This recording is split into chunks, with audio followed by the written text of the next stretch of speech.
Hi hello welcome to our channel. నేను మీసిరి. ఈరోజు మనం చెప్పుకోబోయే కథ ప్రియానిదాన్ని పార్ట్ 199. ఇక కథలోకి వెళ్ళిపోదాం. ఏం చేద్దాం, ఎన్నో వ్రతాలు ఎన్నో గుళ్ళు తిరిగిన తర్వాత ఒకనొక్క కొడుకు పుట్టాడు. ఎలా ఉన్నా మాకు భరించక తప్పదు. రాధారాణి ముసిముసిగా నవ్వుతూ అంది. అయినా మీరు బాగా గారం చేశారు, నాకు తెలుసు అంటూ లేచి కూర్చొని కంప్లైంట్ ఇవ్వడానికి పూనుకుంది అవని.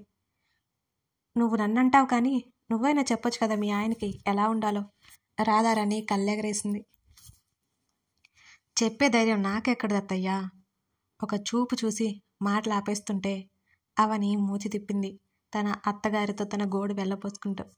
నువ్వేం బాధపడుకో, ఎలాగో అలా ఒప్పిద్దాం అంది రాధారాణి. అలా ఎలా? తనకిష్టం లేకుండా అవని దిగులుగా చూసింది. ఇది మరీ బాగుందమ్మా, అసలు ఇదేం బాలేదు చెప్తున్నా. నువ్వే అన్నీ చెప్తే ఎలా? ఒప్పుకోలేదంటావు, ఒప్పించొద్దంటావు, నొచ్చుకుంటాడంటావు, ఒప్పుకోవాలంటావు. అలా అయితే ఏం చేయాలి నేను? చిరుకోపంగా చూసింది రాధారాణి. తనకి ఇష్టం లేకుండా రావడం నాకు కూడా ఇష్టం లేదు అత్తయ్య, కానీ ఆ ఫంక్షన్కి వెళ్తే బాగుండు అనిపిస్తుంది. తనకంటూ ఒక ప్రత్యేకమైన గుర్తింపు కదా, అలా ఎలా ప్రతిదాన్ని సులువుగా తీసుకుంటాడో నాకు అర్థం కాదు అవని పెదవి విరిచింది. ఇంకా టైం ఉంది కదా, నువ్వు దిగులు పడుకో, మాట్లాడి చూడు, మరోసారి నేను మాట్లాడతాను అంది రాధారాణి. వద్దులేండి, నేనే ఎలాగో అలా ఒప్పిస్తా, మీరు మళ్ళీ అన్నీ చెప్పేస్తారు అనగానే నవ్వేసి, నీ కాల్ లిఫ్ట్ చేయలేదంట, ఒకసారి చూడు, నీరజ కాల్ చేసింది అంది రాధారాణి. అయ్యో అవునా, నేను చూసుకోలేదు అంటూ రాధారాణి ఫోన్ తీసుకుని నీరజకి కాల్ చేసి మాట్లాడుతూ ఉండిపోయింది. సాయంత్రం రిషి వచ్చేసరికి బాగా ఆలస్యమైపోయింది. తన కొడుకు దగ్గరికి వస్తుంటే రావడం ఫ్రెష్ అయ్యి వచ్చేశాడు రిషి. కొడుకుని మోకాళ్ళ మీద పడుకోబెట్టి పాదాల మీద నిల్చోబెట్టి ఉయ్యాల జంపాలూపుతోంది అవని. వాళ్ళిద్దరూ నవ్వుకుంటూ ఆడుకుంటుంటే చిన్నగా నవ్వుతూనే షర్ట్ని తగిలించుకొని వాళ్ళ దగ్గరికి వచ్చాడు రిషి. బుజ్జిగా, మీ డాడీ వచ్చారు, చూడు చూడు, వాడికి గిరిగింతలు పెడుతూనే మీద పడుకోబెట్టుకుని ఆడిస్తోంది అవని. వాడు కిలకిలా నవ్వేస్తూ తండ్రి వచ్చాడని తెలియగానే కళ్ళతోనే చుట్టూ పరికించి చూసి తల్లిదండ్రి దగ్గర మీదకి, తల్లి నుంచి తండ్రి మీదకి దూకేశాడు. అరే ఇది మోసం, అప్పుడే పార్టీ మార్చేశావా? అవని లేచి కూర్చుంటూ జుట్టు ముడిపెట్టుకుంది. ఉదయం నుంచి నీ మొహం చూసి చూసి బోర్ కొట్టుంటుంది అంటూ కొడుకుని ఎత్తుకొని బాల్కనీలోకి తీసుకెళ్తున్న రిషి మీదకి దిండు విసిరింది అవని. అతని వీపుకు తగిలి అది కింద పడింది. అతను పట్టించుకోలేదు. బండరాయ్ అంటూ గొనుక్కుంది అవని. ఎత్తుకొని బాల్కనీలో నుంచి ఆకాశంలో పరుచుకున్న నక్షత్రాలని చందమామని చూపిస్తూ మాటలు చెప్తున్న రిషిని చూసింది అవని. డాడా, మమ్మ నెమ్మదిగా పలుకుతున్నాడు వచ్చిరాని మాటలతో. నవ్వుతూ కేరింతలు కొడుతున్నాడు వాడు. కాసేపటికి ఆమె పనులు ముగించుకొని అక్కడికి వచ్చింది అవని. మొదటి నుంచి ఏదైనా విషయం మీద అతన్ని విసిగించడం, చిరాకు పెట్టడం, సాధించడం లాంటిదేమీ అలవాట్లేదు అవనికి. ఏం ఆలోచించావు? రైలింగ్కి ఆనుకుని అతని వైపు తిరిగింది అవని. దేని గురించి ఆలోచించాలి? ఆమె వైపుకి తల తిప్పి చూశాడు రిషి. అదే అవార్డ్ ఫంక్షన్ అంటూ నెమ్మదిగా చెప్పింది అవని. బాబు రిషి చేతిలో నుంచి జారిపోయి ఆడుకోవడానికి అన్నట్టు చూస్తుంటే నెమ్మదిగా కిందకి దింపాడు. చిట్టి అక్కడే పడుకుని ఉంది. కాస్త పెద్దదైంది చిట్టి ఈ మధ్య. చిట్టి దగ్గరికి పాకుతూ పాకుతూ అక్కడ కూర్చొని దాన్ని విసిగించడం మొదలుపెట్టాడు వశిష్ఠ. బాబునే చూస్తూ, ఏంటి నీ ప్రాబ్లం, వెళ్ళాలి అంటావా? రైలింగ్ మీద 2 మోచేతులు ఆనించి వెనక్కి తిరిగాడు రిషి. అదేమి నా ప్రాబ్లం కాదు, నీకెందుకు ఇష్టం లేదో ఒక రీజన్ చెప్పు, నేను ఇంకా అడగను అంది అవని. ఏమో ఇంట్రెస్ట్ లేదు, దానికి రీజన్ ఏం లేదు అన్నాడు రిషి. ఇది నీ అచీవ్మెంట్, ఇలాంటి వాటి కోసం ఎందరో పడిగాపులు కాస్తుంటే నువ్వు మాత్రం ఇంట్రెస్ట్ లేదు అని సింపుల్గా ఎలా చెప్తావు అని అడిగింది అవని. వెళ్ళాలి అంతేనా? తలని ఆమె వైపుకు తిప్పాడు రిషి. నీకు ఇష్టం లేకపోతే నేను బలవంత పెట్టను, వెళ్ళాలా వద్దా అనేది నీ ఇష్టం భుజాలు కదిలించింది అవని. ఇడియట్ నువ్వు, ఇప్పటి వరకు వెళ్దామని మాట్లాడి ఇప్పుడు నీ ఇష్టం అంటావా? కళ్ళు ఎగరేశాడు ఆమె చేతులు పట్టి దగ్గరికి లాక్కుంటూ రిషి. నా మొగుడు గొప్ప అయితే నాకు గొప్పే కదా, పెదవులు బిగించి భుజాలు కదిలించింది అవని. ఆహా, అయితే నువ్విప్పుడు గొప్పగా ఫీల్ అవ్వాలి అంటే అప్పటి వరకు అలా ఫీల్ అవ్వట్లేదా ఇప్పటి వరకు అంటున్న అతని వంక చిరుకోపంగా చూసింది అవని. దేనికి ముడివేస్తావో నాకు అర్థం కాదు. వెళ్ళు, వెళ్ళకపో నీ ఇష్టం. నువ్వేదో చేశావని పొంగిపోను, నువ్వేదో చేయలేదని కృంగిపోను. నువ్వెప్పుడు నాకొక్కటే. భుజాల మీదకి జారిపోతున్న జుట్టుని విసురుగా వెనక్కి తోసుకుని లోపలికి నడిచింది అవని. ఆమెనే చూస్తూ చిన్నగా నవ్వుకున్నాడు. ఆమె మనస్తత్వం బాగా ఎరిగినవాడే. రాహిణి ఎడబాటు తర్వాత నిజంగా అతనికి క్రౌడ్లోకి వెళ్ళడం నచ్చలేదు. దానికి కారణం ఏంటో పెద్దగా అతనికి కూడా తెలియదు. అవని కోసమైనా వెళ్ళడానికి డిసైడ్ అయిపోయాడు రిషి. అతనికి ఇంతకు వెళ్ళేసరికి అవని బాబుకి తినిపిస్తూ కనిపించింది. వాడు తినడానికి ఎన్నో తిప్పలు పెడుతున్నాడో అవనిని. వాడిని బ్రతిమాలి బుజ్జగించి మాటలు చెబుతూ అప్పుడప్పుడు కోప్పడుతూ 2 ముద్దలు తినిపించేసరికి వాడి పని అయిపోయింది, ఆమె పని అయిపోయింది. ఇందాక ఏదో అన్నాం, ఎలా కన్నావని. నా రిషి బంగారం అసలు ఇబ్బంది పెట్టలేదు. బుద్ధిగా నేను చెప్పినట్టే వింటాడు. నీ కొడుకు నిన్ను తిప్పలు పెడుతున్నాడు. రాధారాణి వాళ్ళనే చూస్తూ చెప్పింది. నా కొడుకు బంగారమే, చిన్నపిల్లవాడు అత్తయ్య, ఆడుకోవాలని ఉండదా ఏంటి అని అవని అంటుంటే అప్పుడే వెనకేసుకురావడం మొదలుపెట్టింది అంటూ అక్కడికి వచ్చాడు రిషి. తమరేం తక్కువ కాదు, ఇప్పటికి కూడా అత్తయ్య తమరిని వెనకేసుకుని వస్తుంది మామయ్య దగ్గర అంటూ వెంటనే అంది అవని. మాట పడదు, ఇప్పుడు వాడి మీద పడనివ్వదు అని నిట్టూర్చాడు అతను. అవార్డ్ విన్నింగ్ సెరమనీ జరుగుతోంది అన్నట్టు ఆ ప్రదేశం అంతా జనాలతో కలకల్లాడుతోంది. ఆ హాలు మొత్తం ప్రకాశవంతంగా వెలిగిపోతుంది. గొప్ప గొప్ప వాళ్ళంతా అక్కడే ఉన్నట్టు ఎంతో హుందాగా ఉన్న మనుషులతో ముందు 4 వరుసల్లో ఉన్న సోఫాల్లో నిండిపోయి ఉన్నాయి. ఒక పక్కన మీడియా ఉంది, మరి కాస్త దూరంలో ఎంప్లాయీస్ ఉన్నారు. ఇప్పుడిప్పుడే వ్యాపార రంగంలోకి అడుగు పెడుతున్న కొందరు యువకులు కూడా అక్కడున్నారు. అవని, రిషి, రాధారాణి, నీరజ దంపతులు ఒకే దగ్గర కూర్చొని ఉన్నారు. మీడియం బడ్జెట్లో వేలల్లో ఇల్లు అతని కంపెనీచే పూర్తి చేయబడ్డాయి. మొదటి నుంచి 10వ స్థానానికి పడిపోయిన అతని కన్స్ట్రక్షన్ కంపెనీ మళ్ళీ పైకి తీసుకువచ్చాడు. అవని చాలా ఉత్సాహంగా ఉంది. నెమ్మదిగా ఆడిటోరియంలో లైట్లన్నీ ఆగిపోయి మసక వెలుతురు చోటు చేసుకుంది. యాంకర్ మాట్లాడుతోంది. అవార్డు గ్రహీతలను ఒక్కొక్కరిని పిలుస్తోంది. ఏ వర్గానికి సంబంధించిన వారు డయాస్ మీదకి వెళ్ళి ఎంతో గౌరవంగా తమకు ఇచ్చిన మర్యాదలను పుచ్చుకొని వారి ప్రొఫెషన్ గురించి, వారి ఇన్స్పిరేషన్ గురించి, వారు పడ్డ కష్ట నష్టాల గురించి విలేకరులు అడిగిన ప్రశ్నలకు ఓపిక్గా సమాధానమిస్తున్నారు. ఆ వచ్చిన వారి మీద మాత్రమే లైట్ ఫోకస్ అవుతోంది. చీకటిలో బుజ్జి వశిష్ఠ మినుకు మినుకుమంటూ కళ్ళు తెరిచి చూస్తున్నాడు. వీడు భయపడుతున్నాడేమో అవని రిషికి చెప్పింది. ఇలా ఇవ్వు అంటూ వాణ్ణి తీసుకుని మొబైల్ ఫ్లాష్ వేసి పాకెట్లో ఉన్న పెన్నిచ్చాడు రిషి. వాడు దాంతో చూస్తూ ఆడుకుంటున్నాడు. అక్కడంతా బాగా జరుగుతోంది. కానీ హాట్ న్యూస్ అంటూ ఒకటి ఉండాలిగా. అదే ఇప్పుడు జరిగింది. ఒక టాప్ మోస్ట్ బిజినెస్ మెన్ అతని వైఫ్ డివోర్స్ గురించి ఓ విలేకరు ప్రశ్నించాడు. ఆ ప్రశ్నలకు సమాధానం చెప్పి బయటపడడానికి అతనికి చాలా సమయం పట్టింది. ఆ బిజినెస్ మెన్కి అవనికి పిచ్చ చిరాకు వచ్చింది. అక్కడ జరుగుతున్నదేంటి? Business function. ఇదేమీ పర్సనల్ కాదు కదా. ఎందుకు ఇలా ఇబ్బంది పడతారు? ఏదో ఒకటి అడిగి ఒక వ్యక్తి అంతగా తికమక పెట్టి నలుగురిలో నవ్వులు పాలు చేస్తే ఏమొస్తుంది? ఇప్పుడు వెళ్ళిపోయిన అతనిలో కాస్త చాకచక్యం ఉంది కాబట్టి గౌరవానికి భంగం కలగకుండా సమాధానం చెప్పి వెళ్ళిపోయాడు. ఒకవేళ ఎమోషనల్ అయ్యే వాళ్ళ పరిస్థితి ఏంటి? అవనికి బాగా కోపం వస్తోంది. అప్పుడే రిషిని కూడా ఇలాగే అడుగుతారా? అందుకే అతను రానన్నాడా? అవనికి ఈ ఆలోచన వచ్చింది. Mr Rishinandan from most preferred real estate developer RR Ventures. Anchor పిలుస్తూ చప్పట్లు కొడుతుంటే చిన్నపాటి కేరింతలు మొదలయ్యాయి అక్కడ. కారణం అక్కడ అవార్డు విన్నర్స్లో యంగ్ వన్ రిషి. అంతేకాదు అప్పుడెప్పుడు అతను కాలేజీలో ఇచ్చిన స్పీచ్ ఇప్పటికీ సోషల్ మీడియాలో చక్కర్లు కొడుతూనే ఉంది. అది కారణం. రిషి లేచి కోట్ సర్దుకుని డయాస్ వైపు వెళ్ళాడు. అవని కొడుకుకి చెబుతూ చప్పట్లు కొడుతోంది వాడి తండ్రిని చూపిస్తూ. డాడీ చూడరా అంటూ వాడి చెవిలో చెప్తూ డయాస్ వైపు చేయి పెట్టి చూపిస్తోంది. అతను నడుస్తున్న మేర అతని మీద లైట్ ఫోకస్ అవుతోంది. వాడు చప్పట్లు కొడుతూ కేరింతలు కొడుతున్నాడు తల్లిని చూసి.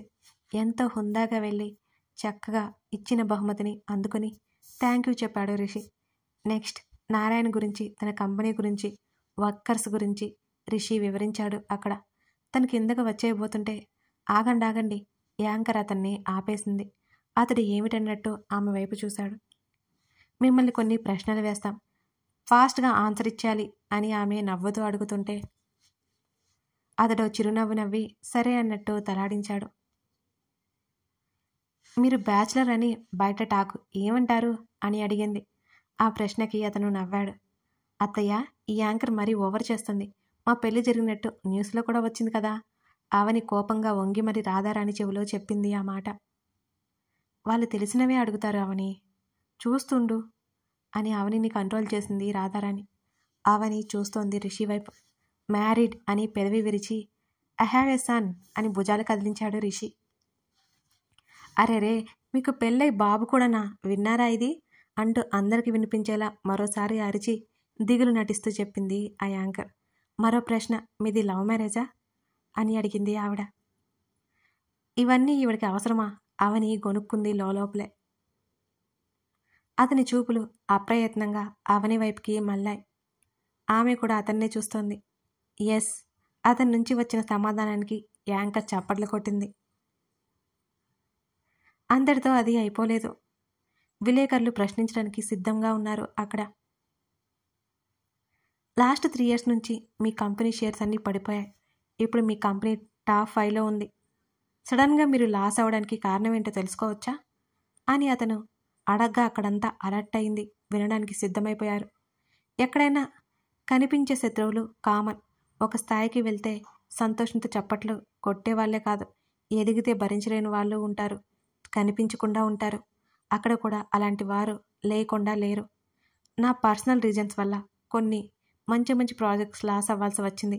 అతను చాలా స్థిరంగా నిజాయితీగా చెప్పాడు. మీ పర్సనల్ ప్రాబ్లం అంటే మీ ఎంగేజ్మెంట్ ఆగిపోవడమేనా మరొకరు అడిగారు. అవని తలపట్టుకుంది. వీళ్ళేంటి ఇలా అడుగుతారు? ఒక విషయం మీద బాధపడుతున్న వారికి సానుభూతి పేరుతో అడిగి అడిగి చిత్రహింసలు చేసే జనాలున్నారు ఈ సమాజంలో. బాబుని నీరజని తీసుకుంది. ఆమె కూడా చాలా కోపం వస్తోంది. ఇప్పుడు చనిపోయిన తన కూతురు గురించి ఏదో ఒకటి అంటకుండా ఉండరు. ఏంటో ఈ మనుషులు, ఏం మనుషులో ఏమో. భార్య చేతి మీద తట్టి ఏం పర్లేదన్నట్టు చూశాడు రాహిణి తండ్రి. ఎంగేజ్మెంట్ ఆగిపోయిందని ఎవరన్నారు? సక్సెస్ఫుల్గా అయింది అన్నాడు రిషి. మీరు ఆ అమ్మాయిని కాకుండా మరో అమ్మాయిని పెళ్లి చేసుకున్నారు. రీజన్ ఏంటి? మీది ప్రేమ వివాహం అన్నారు. అందుకే ఆ పెళ్లి వద్దనుకున్నారా? వరుసగా ఒక్కొక్కరు ప్రశ్నలు అడుగుతుంటే అతను మౌనంగా ఉన్నాడు కాసేపు. అవనికి కోపంతో కళ్ళెర్రబడ్డాయి. వాళ్ళు ప్రశ్నించడం ఆపలేదు. ఆగండి, ఇప్పటికే చాలా కష్టపడ్డారు. మీ ప్రశ్నలన్నిటికీ సమాధానం నేను చెప్తాను అన్నాడు అతను చాలా మామూలుగా. అతను చెప్పే సమాధానం కోసం అందరూ చాలా ఆతృతగా ఎదురు చూస్తున్నారు. అవనికి మాత్రం చాలా దిగులేసింది అతన్ని చూస్తుంటే. అతన్ని ఎమోషనల్గా స్ట్రాంగ్గా ఉంచమని దేవుణ్ణి వేడుకుంటోంది. అప్పటికి అతను రాను అని అన్నాడు. తనే బలవంతంగా తీసుకొచ్చింది. అప్పటి వరకు గంభీరంగా హుందాగా ఉన్న అతని ముఖం మీద ఓ చిరునవ్వు తెచ్చుకున్నాడు. మైక్ దగ్గరకు వచ్చి దాన్ని తన వైపుకు అనువుగా తిప్పుకొని అతడు ఒక నిట్టూర్పు వదిలి మాట్లాడడం మొదలుపెట్టాడు. రాహిణి సొల్యూషన్ చైర్మన్ ఇక్కడే ఉన్నారు, మా అంకుల్ అంటూ చేయి పెట్టి చూపించాడు. ఆయన వైపు లైట్స్ కెమెరా టర్న్ అయ్యాయి. అతను కొనసాగిస్తూ, ఆయన ఇక్కడికి ఎందుకు వచ్చారు అనుకుంటున్నారు మీరు అంటూ చేతిలో ఉన్న అవార్డు పైకెత్తి చూపిస్తూ, నాకు ఇంతటి గౌరవం దక్కినందుకు ఆయన సంతోషంతో ఇక్కడికి వచ్చారు. ఆ పక్కనే ఉన్నారు చూడండి, మా డాడీ. వాళ్ళిద్దరూ కలిసి వచ్చారు. ఇంకా మీకు డౌట్ ఉందా మా ఫ్యామిలీ మధ్య ఇష్యూ ఉందని అని అడిగాడు రిషి. ఎవరు ఏం మాట్లాడలేదు. రాహిణి పాస్ట్ అవే. అతని ముఖంలో ఏ భావాలు లేకుండా, కాదు చూపించకుండా అందరి ముందు చెప్పాడు. కాస్త కూస్తో ఉన్న గుసగుసలు పోయి అక్కడంతా నిశ్శబ్దం అలుముకుంది. అతను గుండె లోపల నుంచి వస్తున్న భారమైన నిట్టూర్పుని చిన్నగా గాలి వదులుతూ ఆపేసి, పెళ్ళి ఎందుకు ఆగిపోయిందో క్లారిటీ వచ్చిందనుకుంటా అంటూ అందరినీ చూశాడు. కొందరు అతను చెప్పేది నోట్ చేసుకోవడం మానేసి అలాగే చూస్తున్నారు. ఇంకా ఏమడిగారు? అతను వాళ్ళ వైపుకు చెవి పెట్టి మళ్ళీ చెప్పమన్నట్టు చూశాడు. ఎవరూ ఏం మాట్లాడలేదు. అతని మాటల్లో నిజాయితీ ఉట్టిపడుతోంది. అతను చెప్పే విధానానికి ఎవరూ మాట్లాడలేకపోయారు. పర్లేదు చెప్పండి, ఇంకా ఏమడిగారు? అతను అప్పటి వరకు ప్రశ్నించిన అందరినీ చూశాడు. ఎవరు ఏం మాట్లాడలేదు. మళ్ళీ అతను ఒక వక్తలా కనిపించాడు అక్కడున్న అందరికీ. అతని వాక్చాతుర్యంతో ఎదుటి వాళ్ళ మాటలు రాకుండా చేయడంలో అతనిలో ఉన్న ప్రత్యేకత. అతని చూపులు అవని వైపుకు మళ్ళాయి.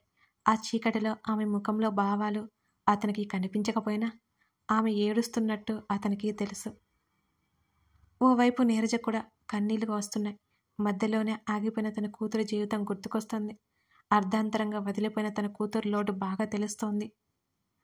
నీరజ చేతిని పట్టుకుని అవని సముదాయించుకోమన్నట్టు చూసింది. ఆమె ఫంక్షన్కి వెళ్లే ముందు అతనితో చెప్పింది తన గురించి అతను ఏం చెప్పొద్దని, అందరి ముందు తనకి మొహమాటమని అవని మరీ మరీ చెప్పింది. అది గుర్తొచ్చి ఓ చిన్న నవ్వు నవ్వుకున్నాడు రిషి. షీఈజ్ మై వైఫ్ అంటూ అతని చేయి చూపించగానే అటువైపు లైట్ ఫోకస్ అవ్వగానే అవని ఉలిక్కిపడింది. ఆమె మీద వెలుతురు పడుతుంటే అందరూ ఆమె వైపుకి చూపులు తిప్పారు. అవనికి కంగారేసింది. అంతమంది జనంలో అది తనని చూపిస్తున్న అతని మీద కోపం వచ్చింది. ఏం చేయాలో ఆమెకి అర్థం కాలేదు. నా లైఫ్ ఫెయిల్ అవ్వబోతున్న సమయంలో తను వచ్చింది.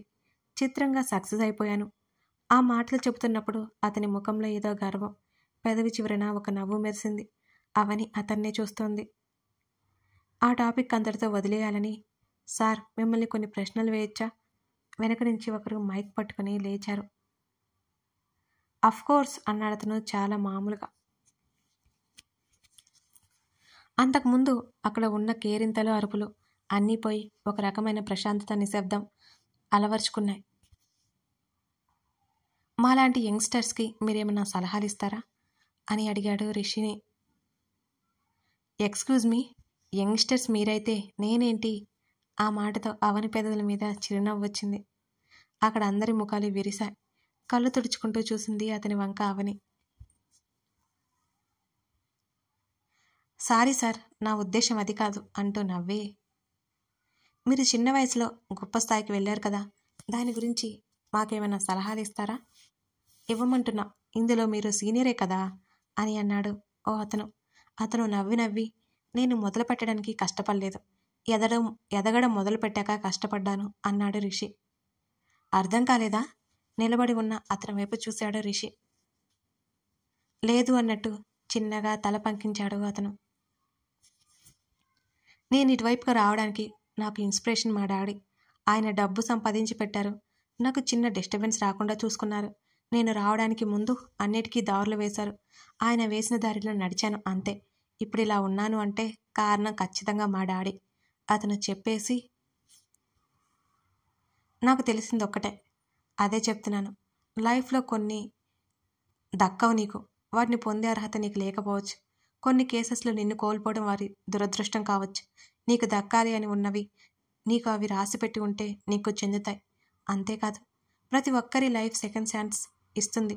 దాన్ని అందుకున్నవాడు ముందుకు వెళ్తాడు, వదిలేసుకున్నవాడు అక్కడే ఉండిపోతాడు. జీవితంలో జరిగే మంచో చెడు నీకు జ్ఞాపకం అవ్వాలి కానీ నువ్వు ఆగిపోయేలా అవ్వకూడదు. ఏదైనా నీ చేతిలోనే ఉంది అంటూ ఆపేసి నిశ్శబ్దంగా ఉన్న అందరి వైపు చూశాడు. ఇక మీ ప్రశ్నలు అయిపోతే నేను వెళ్ళొచ్చా అంటూ అందరికీ నమస్కారం పెట్టి అతను కిందకొచ్చేశాడు. అతనిలో మునుపటి నిర్లక్ష్యం, మొండితనం చూస్తున్నాడు నారాయణ్. గర్వంగా అనిపించింది కొడుకు మాటలకి నారాయణ్కి. అతనికి ఇచ్చినవి తీసుకొచ్చి తల్లి చేతిలో పెట్టి అవనికి చెయ్యవ్వగానే ఆమె చేతిని అందుకుంది.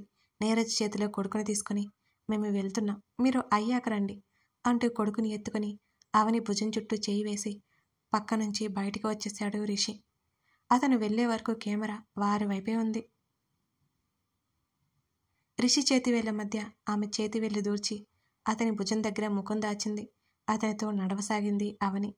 లోపల ఉన్న చీకటి గది దాటి ఒక్కసారిగా బయట ఉన్న వెలుతురులోకి వెళ్ళగానే వశిష్ఠ కేరింతలు కొడుతూ ఉంటే తనని చుట్టుకున్న అవని తల మీద ముద్దు పెట్టుకుని కొడుకు నవ్వుని చూస్తూ మనసు పొరల్లో జ్ఞాపకంగా మారిన ప్రేయస్ని అతను తలుచుకున్నాడు. ఆ క్షణం బదులుగా అతని పెదవుల మీద చిరునవ్వు అప్పుడే భూమిలో నుంచి వచ్చిన పసి మొక్కలా స్వచ్ఛంగా ఆహ్లాదంగా కనపడుతోంది. కథ సమాప్తమైపోయింది. ఇక కథ కొనసాగదండోయ్, అయిపోయింది అంతే. మలి మాటలు. రిషి. ఈ కథలో రాసే ప్రతి అక్షరం నన్ను ఉద్వేగపరుస్తూనే ఉంటుంది. ఏ పాత్రనో నేను రాయడానికి కూర్చున్నా ఆ పాత్ర నన్ను లాగేసుకుని వారిలా ప్రవర్తించేలా చేసింది. రాహిణి, రిషి, అవని వంటి కథానాయకుడు, కథానాయిక పాత్రలే కాదు, ఇతర సహాయక పాత్రలు కూడా నన్ను ఉద్వేగపరిచేలా ఉన్నాయి. కథలో ఎవరు కన్నీరు కార్చినా నాకంట నీరు చిప్పిల్లేవి. ఈ కథ మొదలు నెగిటివిటీ వచ్చింది, నేను ఊగిపోకుండా చేసింది ముఖ్యంగా నా పాఠకులు. ఈ కథ మొదలుపెట్టిన దగ్గర నుంచి నేను రైటర్స్ బ్లాక్ అనే కాన్సెప్ట్ని మర్చిపోయాను అంటే నమ్మండి. మొదలు పెట్టడం ఆలస్యం, చివరి వరకు ఏ ఒక్కరోజు ఆగిపోలేదు నేను. అందులోనూ మీ ఉత్సాహం నన్ను ఇంకా ఇంకా ఉత్సాహభరితంగా చేసేలా, రాసేలా చేసింది. ఒక్కొక్క సమీక్ష నా కళాన్ని ముందుకు తోయసాగింది. ఒకరికొకరికి ఇచ్చుకునే కామెంట్స్, మీ ప్రోత్సాహం నేను ఎప్పటికీ మర్చిపోలేను. అంతే, ఇది నేను సృష్టించిన కథే. నన్ను అనిపించింది, నా దగ్గర నుంచి నా స్నేహితురాలు దూరమైనట్టే అనిపించింది. రాహిణి ఇక లేదు అన్నప్పుడు నేను చాలా బాధ ఫీల్ అయ్యాను. ఆ రోజు రిషి ఫీలింగ్స్ రాసి హెవీ ఫీలింగ్ ఉండిపోయింది. నిద్రపోని రాత్రులు కూడా ఉన్నాయి ఈ కథ రాస్తున్నప్పుడు. ఈ కథని సపోర్ట్ చేసిన ఏ ఒక్కరిని నేను మర్చిపోలేను. మీ అందరికీ చాలా చాలా ధన్యవాదాలు. ఇంకా చాలా చాలా చెప్పాలని ఉంది. ఇక ఈ పాత్రలు నేను రాయలేను అనుకున్నప్పుడల్లా భారమైన ఫీలింగ్ ఏదో లోపల ఉండిపోతోంది. కానీ ఒక్కటే సంతోషం, మీ అందరి మనసులో నిలిచిపోయిన ఈ పాత్రలు సృష్టించినందుకు ఒక్కింత చిన్నపాటి గర్వం కూడా ఉంది నాలో. ఈ కథ మిమ్మల్ని కదిలించినట్లయితే ఖచ్చితంగా మీ సమీక్ష అందిస్తారని నేను ఆశిస్తున్నాను. మీ ప్రతి ఒక్కరి స్పందన కోసం నేను ఎదురు చూస్తూనే ఉంటాను. అందరూ ఈ చిట్టి రచయితకు మీ సమీక్షనే పెద్ద బహుమతి ఇస్తారని ఆశిస్తున్నాను. పెద్దది అంటే పెద్దగా రాయమని కాదు, నా దృష్టిలో అది గొప్పది. అరలైనైనా, ఒక లైనైనా, 10 లైన్లైనా మీ ఫీలింగ్ నాకు చాలా ఇంపార్టెంట్. మాటలు రావట్లేదు ఇక. మరొకసారి అందరికీ ధన్యవాదాలు తెలుపుకుంటున్నాను నేను. అలాగే హ్యాపీ మూమెంట్స్ కావాలంటే లైక్ చేయడం మర్చిపోకండి. బోలెడన్ని లైక్స్ వస్తే నాకు కూడా వీళ్ళిద్దరి హ్యాపీ మూమెంట్స్ రాయాలని ఉంటుంది. ఇంకో 2 ఎపిసోడ్స్ తీసుకొస్తాను మరి. ఇక ఉంటాను. వలుపు వర్ణం మీద కూడా ఒక లుక్ వేయండి. అంతే కదండోయ్, త్వరలో గగన్ ధరణిలా మరో కొత్త కథ మీ ముందుకు రాబోతుందండోయ్. వెయిట్ అండ్ వాచ్, సరేనా? అస్సలు మర్చిపోకండి. Thank you.